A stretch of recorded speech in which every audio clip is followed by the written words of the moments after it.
श्रीमद्भगवत गीता 13वां अध्याय। श्री ओम नमो भगवते वासुदेवाय। वासुदेव विश्वेश्वराय आदि पुरुष अपरंपार अलेख पुरुषाय नमः। श्री कृष्ण जी बोले, हे कौन्ते, यह शरीर क्षेत्र कहलाता है। इसके जानने वाले को क्षेत्रज्ञ कहते हैं। इस संपूर्ण क्षेत्र में क्षेत्रज्ञ मुझे ही जान।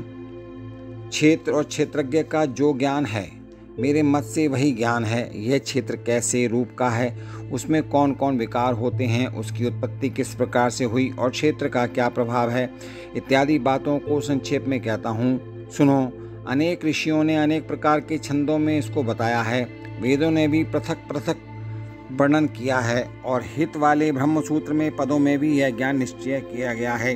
पंच महाभूत, अहंकार, बुद्धि, अव्यक्त, प्रकृति, 10 इंद्रियां, मन तथा 5 इंद्रियों के विषय तथा इच्छा, द्वेष, सुख दुख, संघात, चेतना, घृति तथा इनके समूह। संक्षेप में क्षेत्र और क्षेत्रज्ञ के यही विकार हैं। क्षेत्रज के यही विकार हैं: मान और पाखंड से रहित अहिंसा, सहनशीलता, सरलता, गुरु की सेवा, पवित्रता, अपने मन का संयम, इंद्रियों के विषय में विरक्त, अहंकार रहित और जन्म, मृत्यु, बुढ़ापा, रोग, दुखादि दोषों को देखना, पुत्र, स्त्री, ग्रह इत्यादि में आसक्ति ना करना और इसमें अपने को सुखी दुखी ना मानना और इष्ट अनिष्ट की प्राप्ति में हर्ष विषाद रहित रहना, अनन्य भाव से मेरी भक्ति करना, एकांत में रहना, जन समूह में रहने से विराग, सदा स्मरण रहना कि मैं परम परमात्मा का ही अंश हूँ, ज्ञान प्राप्ति के उद्देश्य से मोक्ष को सबसे श्रेष्ठ मानना, इसे ही ज्ञान कहते हैं। इससे जो भिन्न है वह ज्ञान है। अब ज्ञेय का स्वरूप वर्णन करते हैं। जिनको जानकर मनुष्य को मोक्ष प्राप्त होता है वह आदि रहित, बड़ों से बड़ा, अकथनीय होने से सत ही कहा जाता है और ना असत ही कहा जाता है।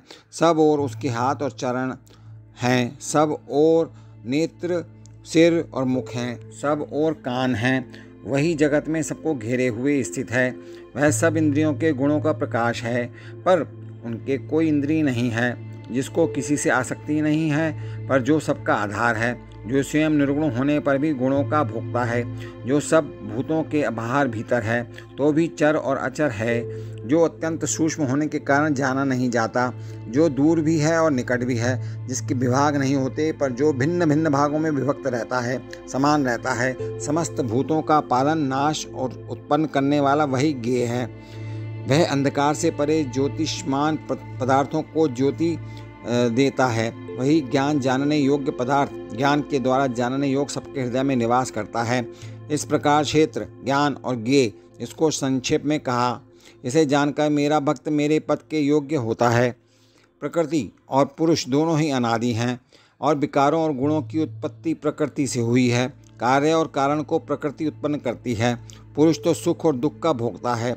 प्रकृति में पुरुष रहता है, प्रकृति के गुणों का उपभोग करता है, तदनुसार उत्तम तथा अधम योनि में जन्म लेता है। इस देह में उपद्रष्टा, अनुमंता, भारता, भोक्ता, महेश्वर, परमात्मा और परम पुरुष कहते हैं। इस प्रकार के गुणों के साथ प्रकृति और पुरुष को जो जानता है उसका रहन सहन चाहे जैसा हो, पुनः जन्म नहीं होता। कोई ध्यान से, कोई सांख्य योग से और कोई कर्म योग के द्वारा अपने को आत्मा में देखते हैं, परंतु कोई तो इस प्रकार से ना जानते हुए भी दूसरों से सुनकर ध्यान करते हैं और श्रद्धा से सुनकर वे भी मृत्यु के पार चले जाते हैं। हे अर्जुन, स्थावर या जंगम सब प्राणी क्षेत्र और क्षेत्रज्ञ के संयोग से ही होते हैं। परमेश्वर सब भूतों के समान रूप से ही हैं। भूतों के नष्ट होने पर भी उनका नाश नहीं होता। इस भांति जो देखता है वही देवता है।